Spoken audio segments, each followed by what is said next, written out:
മരണത്തിൻ്റെ മണമാണ്. ആ മരണത്തിൻ്റെ മണമുള്ള ഇടങ്ങളിലൂടെയാണ് പ്രധാനമന്ത്രി ഇപ്പോൾ കടന്നുപോയിക്കൊണ്ടിരിക്കുന്നത്. നമുക്കൊപ്പം ദീപക് മോഹനുമുണ്ട്. ദീപക്, മരണത്തിൻ്റെ ഗന്ധമുള്ള താഴ്വരയിലാണ് പ്രധാനമന്ത്രി നിൽക്കുന്നത്. ഉറ്റവർ മണ്ണിനടിയിലായി പോയത് അവരെ തിരിച്ചു കിട്ടണമെന്ന പ്രതീക്ഷയോടെ നിൽക്കുന്ന ബന്ധുക്കൾ ഇപ്പോഴും അവശേഷിക്കുന്ന ഇടമാണ്. ദുരന്ത ഭൂമിയിൽ ചവിട്ടി നിൽക്കുമ്പോൾ പ്രധാനമന്ത്രി കണ്ടറിയുകയാണ് നമ്മുടെ നാടിനെ. നമ്മുടെ നാട് കാത്തിരിക്കുന്നത് അങ്ങനെ കണ്ടറിഞ്ഞുള്ള ഒരു സാന്ത്വനമാണ്. ഇപ്പോൾ പ്രധാനമന്ത്രി എവിടെ വരെ എത്തി ഈ സന്ദർശനത്തിൽ? സുജയ പാർവതി, അല്പം മുൻപാണ് പ്രധാനമന്ത്രി കൽപ്പറ്റയിൽ നിന്നും റോഡ് മാർഗം മേപ്പാടി മുണ്ടക്കയിലെത്തിയത്. ഇപ്പം മേപ്പാടി മുണ്ടക്കയിലും സന്ദർശിക്കുകയാണ്. അല്പം മുൻപ് ചൂരൽമല വെള്ളാർമല സ്കൂളിന് സമീപം സന്ദർശിച്ചു. കുട്ടികളുടെ തുടർ പഠനത്തെക്കുറിച്ച് ആശങ്ക പ്രധാനമന്ത്രി പങ്കുവച്ചിട്ടുണ്ട്. ഒപ്പം കേന്ദ്ര സഹമന്ത്രി സുരേഷ് ഗോപി, അതുപോലെ തന്നെ കേരള ഗവർണർ ആരിഫ് ഖാൻ തുടങ്ങിയ ആളുകളും ഉണ്ട്.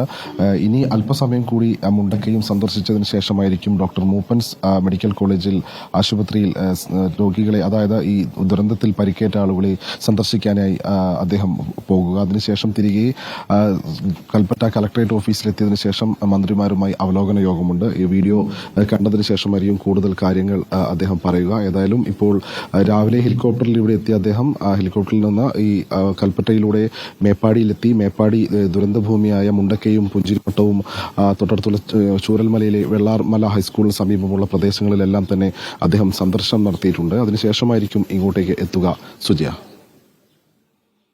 ഓക്കെ ദീപക് മോഹൻ, ഇപ്പോൾ വെള്ളാർമല സ്കൂളിലിരുന്ന ഇടത്തു നിന്നാണ് പ്രധാനമന്ത്രി മുന്നോട്ടേക്ക് നീങ്ങുന്നത്. ഇവിടെ ഈ ഉരുൾപൊട്ടിയ ഭാഗത്ത് അടിഞ്ഞുകൂടിയ പാറക്കഷണങ്ങൾ കിടക്കുന്ന ഇടങ്ങൾ പിന്നിട്ടുകൊണ്ട് വെള്ളാർമല സ്കൂളിൻ്റെ ഭാഗത്തേക്ക് ബെയിലി പാലത്തിനടുത്തേക്ക് പ്രധാനമന്ത്രി നീങ്ങുകയാണ്. അവിടെ നിന്നുള്ള ദൃശ്യങ്ങളിലേക്ക് നമുക്ക് ഉടനെ തന്നെ എത്താം. ദുരന്തബാധിത മേഖലയിൽ നേരിട്ടെത്തുകയാണ്. ദുരന്തബാധിതരുടെ കണ്ണീരൊപ്പാൻ പ്രധാനമന്ത്രി നരേന്ദ്രമോദി, അദ്ദേഹത്തിനൊപ്പം ഗവർണർ ആരിഫ് മുഹമ്മദ് ഖാനും കേന്ദ്ര സഹമന്ത്രി സുരേഷ് ഗോപിയുമുണ്ട്. മുഖ്യമന്ത്രി പിണറായി വിജയനും ഒപ്പമുണ്ട്. ഇപ്പോൾ ഈ ദുരന്ത വെള്ളാർമലയിലേക്ക് മുഖ്യമന്ത്രി എത്തിയിട്ടില്ല. മറുഭാഗത്താണ് മുഖ്യമന്ത്രി നിൽക്കുന്നത്. ബെയിലി പാലത്തിൽ മുഖ്യമന്ത്രിയും പ്രധാനമന്ത്രിക്കൊപ്പം നടന്നു നീങ്ങുന്നത് നമുക്ക് കാണാം. ഈ ബെയിലി പാലം നിർമ്മിച്ചുകൊണ്ട് ആണ് മറുകരയിലുള്ളവരെ ഇപ്പുറത്തേക്ക് എത്തിച്ചത്.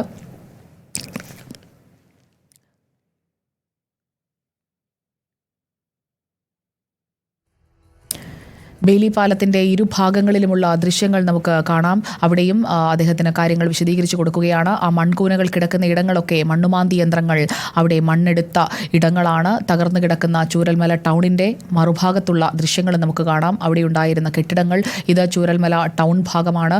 അതിൻ്റെ ഈ മണ്ണിടിച്ചിലുണ്ടായതിൻ്റെ ഒരു ലാൻഡ്സ്ലൈഡ് സ്കെച്ച് തന്നെ തയ്യാറാക്കിയിട്ടുണ്ട്. അതാണ് ഇപ്പോൾ പ്രധാനമന്ത്രിക്ക് വിശദീകരിച്ചു കൊടുക്കുന്നത്. പുഞ്ചിരിമട്ടം മുതൽ എങ്ങനെയാണ് ഉരുളുപൊട്ടി താഴേക്ക് വന്നത്, ആ മേഖലയുടെ സമഗ്രമായ ചിത്രം ആകാശ നിരീക്ഷണത്തിലൂടെ പ്രധാനമന്ത്രി കണ്ട ദൃശ്യം, അതിൽ ഓരോ ഇടങ്ങളും ഇപ്പോൾ എങ്ങനെയാണ് കിടക്കുന്നത് എന്നുള്ളതാണ് പ്രധാനമന്ത്രിക്ക് ഇപ്പോൾ വിശദീകരിച്ച് കൊടുക്കുന്നത്. പ്രധാനമന്ത്രിക്കൊപ്പം കേന്ദ്ര സഹമന്ത്രി സുരേഷ് ഗോപി, മുഖ്യമന്ത്രി Pinarayi Vijayan, governor Arif Muhammad Khan, ADGP MR Ajith Kumar എന്നിവർ നടന്നു നീങ്ങുന്നത് നമുക്ക് കാണാം. എങ്ങനെയാണ് മുകളിൽ നിന്ന് താഴേക്ക് ഉരുളുപൊട്ടി വന്നത്, ആ ഉരുളുപൊട്ടി വന്ന പ്രദേശം എങ്ങനെയാണ് കിടക്കുന്നത് എന്നുള്ളത് സേനാ തലവനും അവിടെ വിശദീകരിച്ച് നൽകുന്നത് നമുക്ക് കാണാം. മദ്രാസ് എഞ്ചിനീയറിംഗ് യൂണിറ്റ് പണിത ബെയിലി പാലത്തിലാണ് പ്രധാനമന്ത്രി നടന്നു നീങ്ങുന്നത്. നമ്മളിപ്പോൾ ദൃശ്യങ്ങളിൽ കാണുന്നത് സ്കൂളിൻ്റെ എതിർവശത്തുള്ള ഭാഗങ്ങൾ പ്രധാനമന്ത്രിക്ക് കാണിച്ചു കൊടുക്കുന്നു. അവിടെ ഒരു ക്ഷേത്രമുണ്ടായിരുന്നു. ആ ക്ഷേത്രത്തിൽ ഉത്സവങ്ങൾ നടന്നിരുന്നു. ഒരു നാട് മുഴുവൻ സാഹോദര്യത്തിൽ വസിച്ചിരുന്ന ഇടമാണ് ചൂരൽമല, മുണ്ടക്കൈ, പുഞ്ചിരിമട്ടം ഭാഗങ്ങളെല്ലാം. അവിടെയുള്ള പള്ളിയിലെ പുരോഹിതൻ്റെ മൃതദേഹമടക്കം കണ്ടെത്തിയത്, പള്ളിയുടെ മിനാരങ്ങൾക്കടിയിൽ നിന്ന് ആ മൃതദേഹമടക്കം കണ്ടെടുത്തത്, ഇമാമിൻ്റെ മൃതദേഹം കിട്ടിയത്, അങ്ങനെ ഒരു നാടിനെ മുഴുവൻ തകർത്തെറിഞ്ഞ ഒരു വലിയ ദുരന്തം. ആ ദുരന്ത ഭൂമിയിലൂടെയാണ് പ്രധാനമന്ത്രി ഇപ്പോൾ നടന്നു നീങ്ങുന്നത്. ബെയിലി പാലത്തിലൂടെയാണ് പ്രധാനമന്ത്രി ഇപ്പോൾ പോകുന്നത്.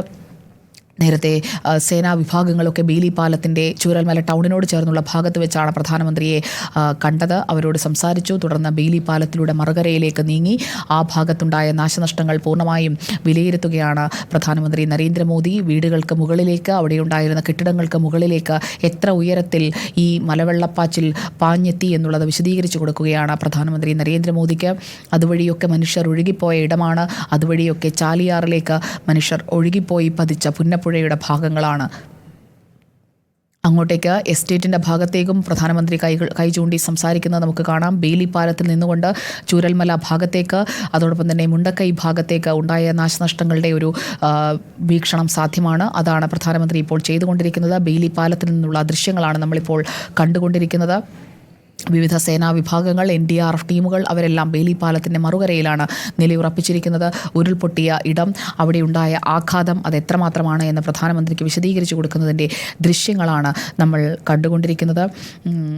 സ്കൂൾ റോഡിലൂടെ ചൂരൽമല ഭാഗത്തു നിന്ന് ഏകദേശം ഉള്ളിലേക്ക് 1 കിലോമീറ്ററോളം ദൂരത്തിൽ പ്രധാനമന്ത്രി പോയിരുന്നു. അതിനുശേഷമാണ് ഇപ്പോൾ ഈ ക്രമീകരണങ്ങളെല്ലാം ചെയ്തുകൊണ്ടിരിക്കുന്നത്. അതിൻ്റെ ദൃശ്യങ്ങളാണ് നമ്മൾ കണ്ടുകൊണ്ടിരിക്കുന്നത്. ബെയിലി പാലത്തിലെ സന്ദർശനം പൂർത്തിയാക്കിയതിന് ശേഷമായിരിക്കും പ്രധാനമന്ത്രി തിരിച്ച് ക്യാമ്പുകളിലേക്ക് പോവുക.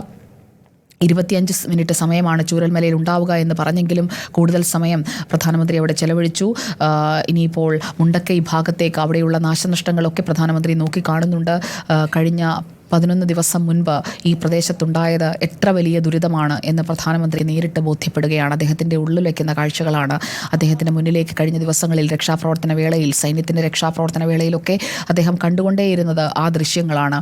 ആ ഉള്ളുലയ്ക്കുന്ന വേദന അത് ഉൾക്കൊണ്ടുകൊണ്ടാണ് പ്രദേശത്തേക്ക് നേരിട്ടെത്തിയത്. മുഖ്യമന്ത്രി പിണറായി വിജയൻ പ്രധാനമന്ത്രി നരേന്ദ്രമോദിക്കൊപ്പമുണ്ട്. ബെയിലി പാലത്തിൽ ഇരുവരും ഒന്നിച്ച് നടന്നു നീങ്ങുന്ന ദൃശ്യങ്ങൾ നമുക്ക് കാണാം. അതിൻ്റെ ദൃശ്യങ്ങൾ, ഒപ്പം NDRF സംഘത്തെയും സൈന്യത്തെയും കാണുന്നതിൻ്റെ കാഴ്ചകൾ, അതൊക്കെയാണ് നമ്മൾ കണ്ടുകൊണ്ടിരിക്കുന്നത്. പ്രധാനമന്ത്രി നരേന്ദ്രമോദി ദുരിതബാധിത മേഖലകളിലേക്ക് നേരിട്ടെത്തിയിരിക്കുകയാണ്. അതിൻ്റെ ദൃശ്യങ്ങളാണ് നമ്മുടെ മുന്നിലേക്ക് വന്നുകൊണ്ടിരിക്കുന്നത്. ഇപ്പോൾ പ്രധാനമന്ത്രി നിൽക്കുന്ന ബെയിലി പാലം, ആ ബെയിലി പാലം നിർമ്മിച്ചത് 36 മണിക്കൂർ സമയം കൊണ്ടാണ്. മേജർ സീതാ ഷാൽക്കെയുടെ നേതൃത്വത്തിൽ മദ്രാസ് എഞ്ചിനീയറിംഗ് യൂണിറ്റ് നിർമ്മിച്ച ബെയിലി പാലത്തിലാണ് പ്രധാനമന്ത്രി നരേന്ദ്രമോദി നിൽക്കുന്നത്. ആ ബെയിലി പാലം നിർമ്മിക്കുന്നതിന് മുൻപ് അവിടെ ഉണ്ടായിരുന്ന ഒരു താൽക്കാലിക പാലത്തിലൂടെയാണ് രക്ഷാപ്രവർത്തനത്തിൻ്റെ ആദ്യ ദിനത്തിൽ ആളുകളെ മറുകര എത്തിച്ചത്. ആദ്യം ഒരു താൽക്കാലിക പാലമാണ് സൈന്യം അവിടെ നിർമ്മിച്ചത്. അതിനുശേഷമാണ് അവിടെ ഇപ്പോൾ ഏത് സാഹചര്യത്തെയും നേരിടാൻ കഴിയുന്ന ഒരു പാലമാക്കി അതിനെ മാറ്റിയിരിക്കുന്നത്. ദുരന്തഭൂമിയിലെ ബെയിലി പാലത്തിൻ്റെ അടിഭാഗത്തൊക്കെ കല്ലുകൾ നിരത്തി പ്രത്യേക തിട്ടകളൊക്കെ രൂപപ്പെടുത്തി തൂണുകളൊക്കെ ബലപ്പെടുത്തി. യഥാർത്ഥ പാലം ഉണ്ടാകുന്നതുവരെ ഈ ബെയിലി പാലം അവിടെ തന്നെ ഉണ്ടാകും എന്നാണ് സൈന്യം പറഞ്ഞത്. ഒരിക്കലും മറക്കാൻ കഴിയാത്ത ഒരു പാലമാണ് ബെയിലി പാലം. പ്രധാനമന്ത്രി ഇപ്പോൾ നിൽക്കുന്നത് 190 അടി നീളത്തിലാണ് ആ പാലം നിർമ്മിച്ചിരിക്കുന്നത്. യുദ്ധകാലാടിസ്ഥാനത്തിൽ സൈന്യം നടത്തിയ പരിശ്രമം അത് മലയാളിക്ക് ഒരിക്കലും മറക്കാൻ കഴിയുന്നതല്ല. ചൂരൽമലയെയും മുണ്ടക്കയെയും ബന്ധിപ്പിക്കുന്ന ആ പാലം അവിടെ ഇനി വേണ്ടത് ആ മനുഷ്യരെ ഒന്നിപ്പിക്കുന്നതിന് വേണ്ടിയിട്ടുള്ള അതിജീവനത്തിൻ്റെ പാലമാണ്. ആ പാലം നിർമ്മിക്കുന്നതിന് കേന്ദ്രത്തിൻ്റെ സഹായം എത്ര എന്നറിയാനാണ് നമ്മൾ കാത്തിരിക്കുന്നത്. പാലത്തിൻ്റെ സുരക്ഷ വർദ്ധിപ്പിച്ചിരിക്കുന്നു. ഇനി ആ ജനങ്ങളുടെ സുരക്ഷ ഉറപ്പാക്കിക്കൊണ്ട് ആ ജനങ്ങളെ ഒന്നിപ്പിച്ച് കൊണ്ടുപോകുന്നതിനാണ് നമുക്ക് ഇനി മുൻകൈ എടുക്കേണ്ടത്. പ്രതികൂല കാലാവസ്ഥയിൽ രക്ഷാപ്രവർത്തനം സുഗമമാക്കി മാറ്റിയ എല്ലാ സേനാ വിഭാഗങ്ങളെയും നെഞ്ചോട് ചേർത്താണ്